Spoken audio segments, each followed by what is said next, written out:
Hello students, welcome back to our channel. In today's video, we are going to study second part of cell biology. And if you haven't watched the first part, go and watch that part also. In that video, we learned about the cell theories and the invention and all. Today we are going to start with the structure of a cell. ठीक है, तो basic क्या क्या structure होता है. अभी structure of cell. So basically दुनिया में जितने भी सेल है, there are three basic things which all the cells contains.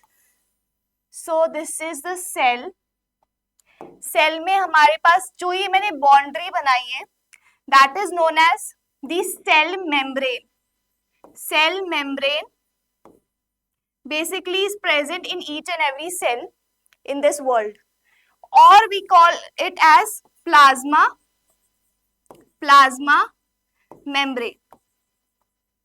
तो अभी मैं बोल सकती हूँ कि एक चीज जो कॉमन होती है present, that is the cell membrane. First thing is this. The second thing is the nucleus. So I will take another colour and this one is a nucleus. तो nucleus basically at the center present होता है. Sometimes it is present in the periphery also in case of plants. So second thing is nucleus. So this is the second structure which is basically universal. So this structure of cell, this is the generalized structure. Generalized structure मतलब जब हम generally किसी चीज को generalise कर देते हैं कि सारे सेल्स में बेसिकली ये दो तीन स्ट्रक्चर्स तो होंगे ही होंगे. ठीक है. नाउ कम्स दी साइटोप्लाज्म, जो अंदर का विस्कस फ्लूइड और we can say the liquid portion. यहाँ अंदर लिक्विड पोर्शन जो प्रेजेंट होता है, that is known as the cytoplasm.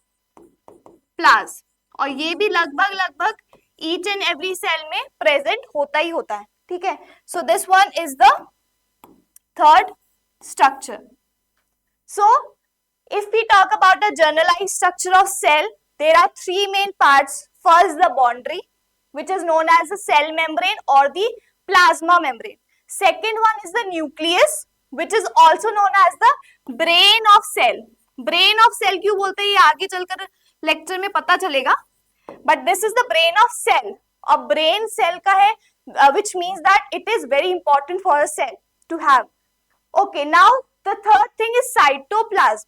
Cytoplasm क्या है? लिक्विड पोर्शन है जहां पर बाकी सारी ऑर्गेनेलीज आके एम्बेडेड होंगी इस साइटोप्लाज्म के अंदर. सो these were the three basic structures जो लगभग हर सेल में प्रेजेंट होता है.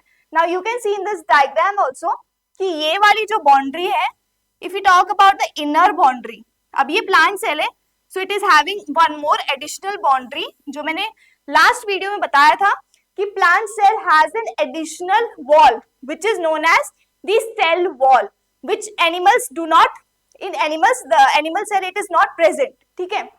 तो यहाँ पर एक additional wall है, but if we talk about the inner wall to the cell wall, it is the plasma membrane. तो यहाँ पर plasma membrane present है. And if we talk about nucleus, ये वाला जो चीज आपको 3D में दिख रहा है, this is actually this nucleus जो मैंने यहाँ पर 2D में बनाया. ठीक है. So this is the nucleus in the peripheral region because this is a plant cell. Animal cell में normally nucleus is somewhere nearer to the centre. ठीक है. तो अभी ये हो गया nucleus. Then the third thing was the cytoplasm. अभी ये जो पूरा लिक्विड पोर्शन है इधर इसके अंदर, if we ignore the organelles, so this is known as the cytoplasm. यहाँ पर लिखा भी है cytoplasm. This one, this is the cytoplasm. ठीक है. Now let's read the theory also. The generalized cell plan, despite differences, so there could be some differences depending upon the cell to cell or person to person. ठीक है. अलग अलग organism में, अलग अलग species में सेल्स की organelles में चेंज, कुछ चीजें चेंज हो सकती है, but these things will remain same. These three general things will remain same. So first one is cell membrane, the outer boundary, which is also known as the plasma membrane. Second is the nucleus, the control center. That's why we called it as the brain of cell, क्योंकि यही सारी चीजें, सारे protein synthesis, all the DNA and RNA are present inside the nucleus only. तो इसको क्या बोला है? कंट्रोल सेंटर बोला है. Now cytoplasm is the jelly-like substance where organelles are located. तो यहाँ पर क्या होती है? Organelles embedded होती है inside the cytoplasm. Okay, now the definition. Cell organelles are little organs. तो अगर हम बॉडी की बात करें, normally forget about cell. If we even talk about our body parts, तो हमारी body parts like my fingers are helping me to write. ठीक है, तो ये मेरी बॉडी है पूरी. Fingers is an organ, not my whole body. ठीक है, नाउ माई माउथ जिससे मैं इतना बोल रही हूँ, तो फिर ये भी मेरा क्या है? ऑर्गन है, not my whole body. So my whole body is consisting of various organs which are making me speak, right, walk. ठीक है, तो ये सारे क्या हो गए? ऑर्गन्स हो गए.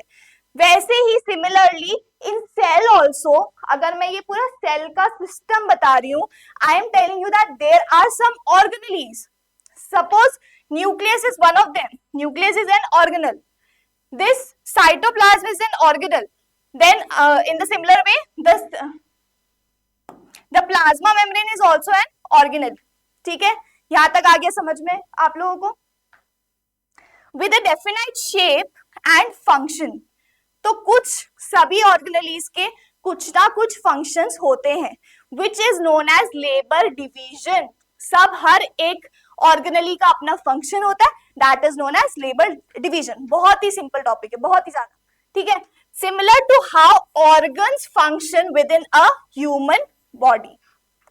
Now let's move further to the new slide. This is the overall view. Boundaries की बात करें तो we have cell membrane which is also known as plasma membrane. We have cell wall which is only present in the plants.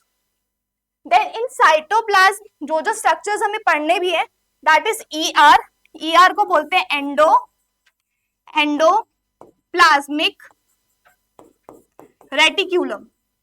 So ER is known as endoplasmic reticulum. Then mitochondria, Golgi apparatus, ribosomes, lysosomes, centrosomes, and plastids. Then comes the non-living parts. These are also known as the inclusion bodies. Granules, vacuoles, fat droplets. Then nuclear membrane, nucleoli, chromatin fibers, and nucleoplasm. Abhi, if you can see,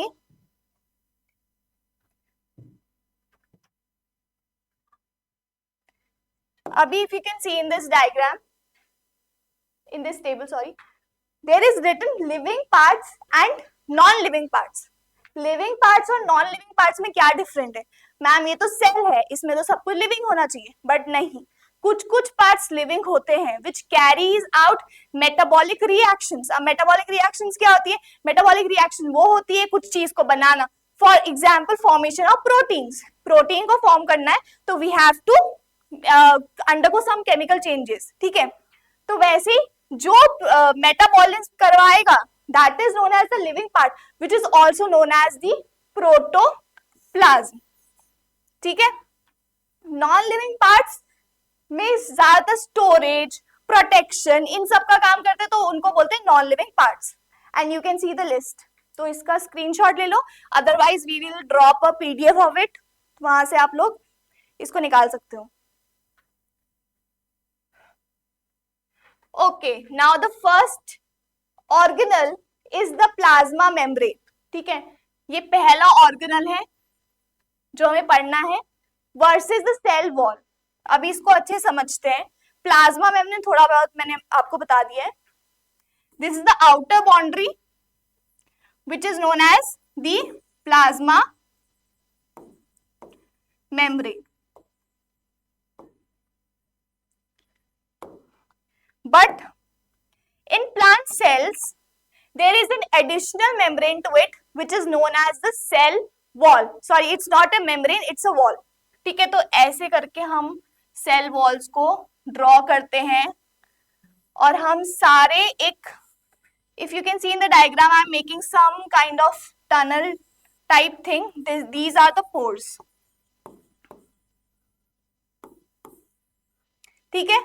So this one is a plasma membrane, and this, the outer membrane, is known as the cell wall.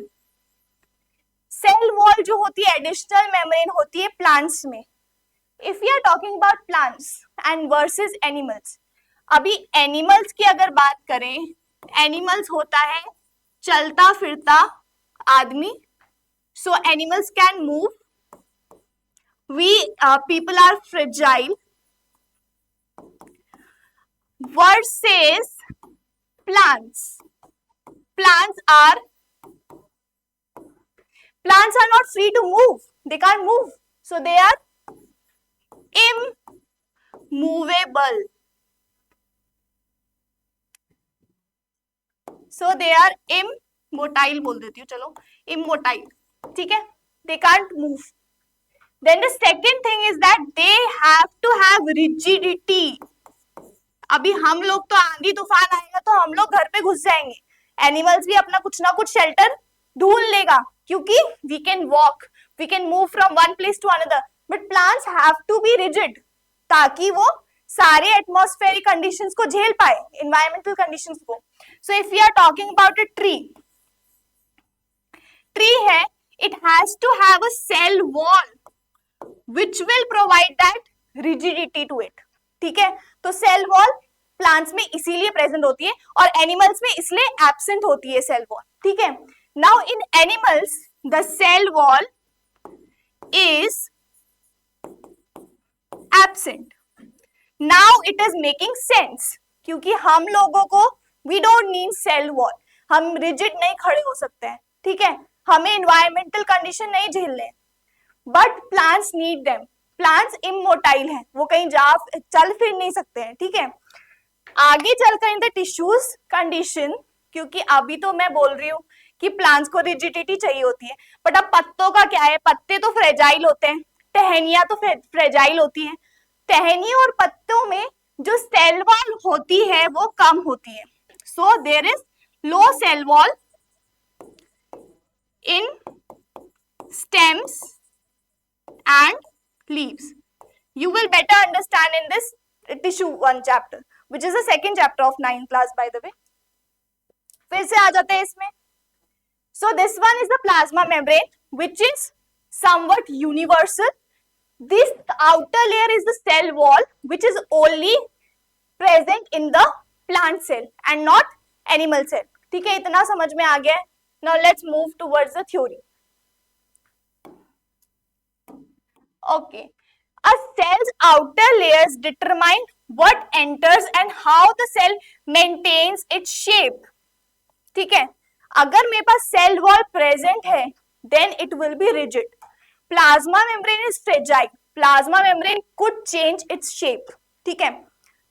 So the cell wall or the cell layers decides the shape of the cell. ठीक है? Second चीज, cell membrane और the plasma membrane का nature क्या है? Living है, thin है and flexible है. वही मैं चिल्ला के बोल रही हूँ that it is flexible with fine pores. उनके पास क्या होते हैं? फाइन पोर्स होते हैं. If we talk about the boundary, अभी ये बाउंड्री तो है, ये बाकी चीजों से बचा रहे हैं, बट भाई सेल को और भी तो चीजें चाहिए. गैस हो गया, फूड हो गया, जो मेटाबॉलिक वेस्ट है उसको बाहर भी भेजना है, तो उसके लिए पोर्स भी तो चाहिए ना प्लाज्मा मेम्ब्रेन में. So it consist of pores, जिससे क्या होगा? ट्रांसपोर्टेशन होगा. Is it clear to you all? Okay. Now it is composed of lipoproteins. अब लाइपोप्रोटीन्स क्या होते हैं? हम तो 9th क्लास में, हमें तो कुछ भी नहीं आता है अभी. लाइपोप्रोटीन इज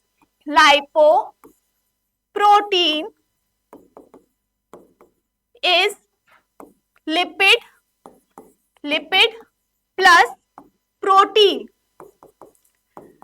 तो अगर मैं इसके कॉन्स्टिट्यूएंट्स की बात करूं कि किस चीज से कंपोज्ड है plasma membrane, so it is composed of lipid and protein. Lipids क्या होते हैं? प्रोटीन तो हमने सुना है। लिपिड्स होते हैं molecules which you will study in your chemistry session. Lipids होते हैं molecules, proteins you already know somewhat, ठीक है। तो लिपिड्स और प्रोटीन्स को मिलकर हमने क्या बोल दिया है? Lipoproteins. So the cell membrane और the plasma membrane is made up of lipoproteins which is lipid plus protein. इतना आ गया समझ में? सब कुछ इस क्लास से रट के जाना है, कुछ भी ऐसा नहीं होना चाहिए कि उसके बाद आए ना, ठीक है। Okay, now the permeability.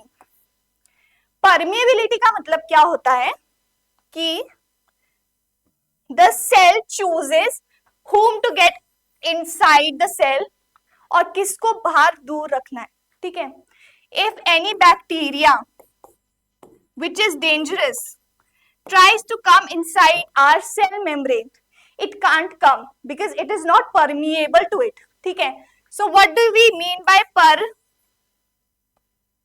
permeability? What do we mean by permeability? Permeability is a phenomenon in which some walls are permit, मतलब वो परमिट करेंगे मॉलिक्यूल्स को आने के लिए, कुछ कुछ क्या होते हैं परमिट नहीं करते, ठीक है। So there are 3 types of things in permeability. Permeability could be of 3 kinds. First, बिल्कुल भी परमिट नहीं करेगा, अंदर आने के लिए बिल्कुल भी परमिट नहीं करेगा कोई cell wall, then it is known as impermeable. कुछ कुछ सब्सटेंस अगर अंदर आने देते हैं, कुछ कुछ को बाहर रखेगा, तो that is known as selectively permeable और सेमी परमिएबल. सेलेक्टिवली परमिएबल, ठीक है. और कुछ कुछ होंगे बिल्कुल दिलदार कि जो भी घर में घुसे सबका स्वागत है, so that is known as fully permeable, बिल्कुल परमिएबल होगा.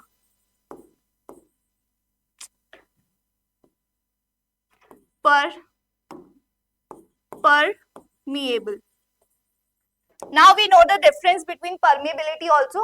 3 टाइप की पता चल गई. But as if now we are talking about plasma membrane, so we should know plasma membrane की क्या permeability है. Plasma membrane is selectively permeable. बिल्कुल इसको गाड़ लो दिमाग में, that it is selectively permeable. Questions will come from this portion, that it is selectively permeable. मतलब किसी को भी अंदर नहीं घुसने देगा, ठीक है. Only certain substances will be allowed to come inside or go outside from the membrane, ठीक है. तो हमें पता चल गया कि plasma membrane is selectively permeable. Now coming back to the theory, so it is selectively permeable, only allows certain substances to pass. कुछ कुछ ही substances को pass करने देगा, सबको नहीं. Now if we talk about cell wall in plant cells only, plant cell में ही present होता है, इतनी बार मैं बता चुकी हूँ. अभी तक भी नहीं आ रहा तो तुम सोचो अपना IQ level. The nature, it is non-living, firm and rigid. Nature क्या है उसका? रिजिडिटी है उसके अंदर, because it is present in plant cell. Plant cell तो मर जाएगा अगर प्लाज्मा, ये सेल वॉल नहीं होगी तो वो तो खड़े खड़े मर जाएगा ना, क्योंकि वो जा तो सकता नहीं. अभी एक हवा का झोंका आएगा, गया वो, ठीक है. So it has a rigid cell wall. Then function, it provide shape and protection without interfering with the membranes function. अब इसका क्या मतलब है भाई? This is the cell wall, this is the plasma membrane. ये क्या है? सेल वॉल है, ये प्लाज्मा मेम्ब्रेन है. अभी सेल वॉल रिजिडिटी प्रोवाइड करेगा, बट जितने भी इंटरनल फंक्शन है विदाउट इंटरप्टिंग दोज फंक्शंस. अगर यहाँ पर इंटरप्शन आ जाएगा तो सेल वॉल को कोई मतलब ही नहीं है फिर, ठीक है. So it provides rigidity but कोई इंटरफेरेंस नहीं करेगा वो बाकी के फंक्शंस में. बाकी के functions will work normally. Okay, now permeability की बात करें, so it is freely permeable. Freely permeable का मतलब क्या है? सबको अलाउ करेगा आने के लिए. allows all substances to pass. Now this is a fact that cotton, jute and coconut fibers are actually the cell walls of dead plant cells. तो जो कॉटन फाइबर्स होते हैं, सॉरी कॉटन, जूट और coconut fibres आप देखते हैं, that is also that constitute of the cell wall. ठीक है. Now you can see the structures also. Here it is written lipids, carbohydrates लिखा हुआ है, but it is not in your course. तो सिर्फ प्रोटीन और लिपिड में ध्यान देंगे हम लोग कि लिपिड्स प्रेजेंट होते हैं और क्या प्रेजेंट होता है, प्रोटीन प्रेजेंट होता है. ठीक है. यहां पर if you see the plasma, अच्छा ये sorry cell wall is made up of cellulose से बना होता है सेल वॉल. ठीक है. और लाइपोप्रोटीन से plasma membrane.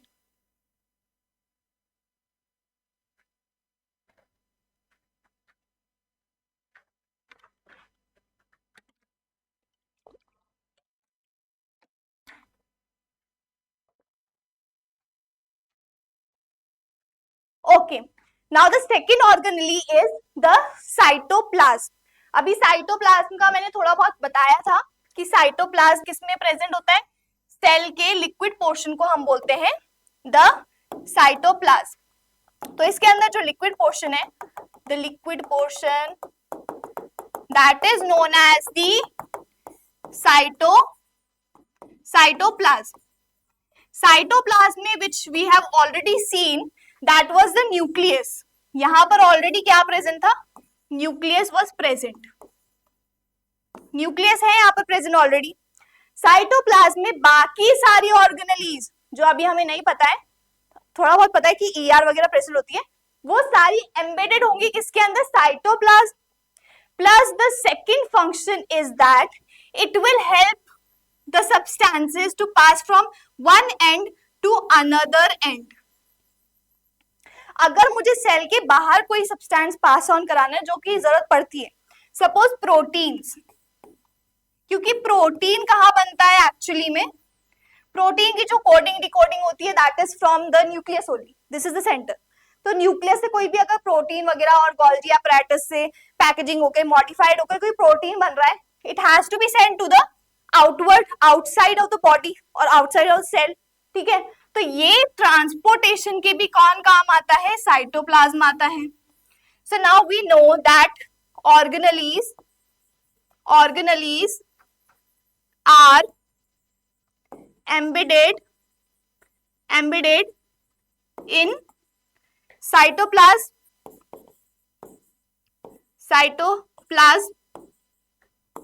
plus it also helps for the transport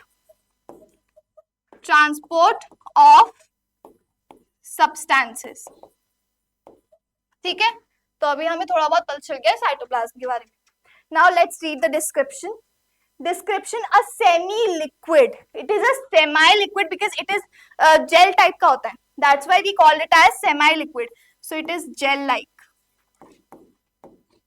बिल्कुल लिक्विड हो जाएगा तो बह जाएंगे ना सारे organelles. So it has to be semi-liquid, थोड़ा सा, ताकि वो embedded रहे organelles. Okay.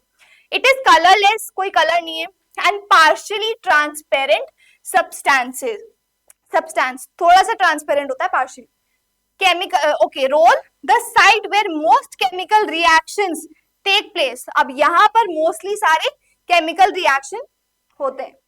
Now movement: the living cytoplasm is always in a state of constant motion. जो लिविंग साइटोप्लाज्म होता है कुछ ना कुछ मूवमेंट दिखाता रहता है because it is not fixed. Now components: it houses all the specialised organelles like ER, mitochondria, ETC. So सारे क्या बोलते हैं ऑर्गेनेलीज इसमें एम्बेडेड होते हैं. So this is the cytoplasm. ठीक है. यहाँ पर if you can see the mitochondria is there, this is the Golgi apparatus, this is the ER. ये सारे क्या है यहाँ पर एम्बेडेड है. Now the nucleus is also embedded in the cytoplasm. अभी यहाँ पर ऑर्गेनेलीज की लिस्ट देख लेते हैं. The mitochondria, ribosomes, then the cytosol. Okay, the cytosol is the liquid portion of the cytoplasm. तो liquid portion में cells are which is water, iron, proteins वगैरह भी कहाँ पर present होते हैं, cytoplasm में, to carry out the chemical reactions. Okay, now let's move further. Now this is endoplasmic reticulum. Endoplasmic reticulum क्या होता है? Let's understand this. Now this is a cell. Again, this is the nucleus. Nucleus से originate होती है एक organelle which is known as the endoplasmic reticulum. ऐसे करके.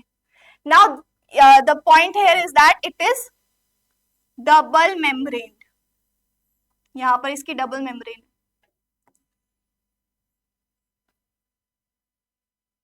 Even the plasma membrane is double membrane. The plasma membrane is double membrane and the cell nucleus is also double membrane. तो ऐसे करके मैं ड्रॉ कर रही हूँ बस. Okay. Now this is what endoplasmic reticulum. अभी जो भी सब्सटेंस हमारा न्यूक्लियस बनाएगा विच इज मोस्टली एमआरएनए और we can say as protein, जो भी हमारा सब्सटेंस सपोज प्रोटीन ये बनाएगा, it will move inside the ER, protein lipid वगैरह वगैरह वगैरह. ठीक है. So ER make sure that it modifies it ताकि वो बाहर सेंड करने के लायक हो जाए. ठीक है. And stabilises it. स्टेबलाइज नहीं करेगा तो वो किसी के साथ रिएक्ट कर जाएगा, और रिएक्शंस पढ़ने के लिए you have to study chemistry. Okay. Now ER में भी दो टाइप्स की ईआर होते हैं. One is smooth ER and other one is rough ER. Rough ER में क्या होता है difference? That there are some, ये जो मैं गोला गोला बना रही हूं, there are some ribosomes attached to it. Ribosomes attached to it. अब राइबोसोम्स क्या होते हैं फर्दर लेक्चर में पता चल जाएगा, आगे ऑर्गेनेलीज आएंगी. ठीक है. There are some ribosomes attached to it and if the ribosomes are attached to it then it is known as rough ER. Rough ER. अब कोई नहीं पूछेगा कि रफ ईआर और स्मूथ ईआर में क्या फर्क है. रफ ईआर में राइबोसोम्स प्रेजेंट होते हैं, whereas in smooth ER there are no ribosomes present. तो एंडोप्लाज्मिक रेटिकुलम दो टाइप का हो गया, एक हो गया रफ ER, एक हो गया smooth ER. So rough ER mainly synthesizes protein, so we can write it as it is used for protein synthesis, and the smooth ER it synthesizes lipids और sterols. ठीक है. तो ये सारे डिफरेंसेस हो गए. सो एंडोप्लाज्मिक रेटिकुलम भी हो गया है हमारा. Let's move towards the theory portion also. The ER is a network of double membranes. तो किसकी क्या है? डबल मेम्ब्रेन्स है. So this is a network like reticulate like thing present होती है ER. Acting as the cell's internal transport system. तो ये कैसे एक्ट कर रहा है? सेल का इंटरनल ट्रांसपोर्ट सिस्टम की तरह.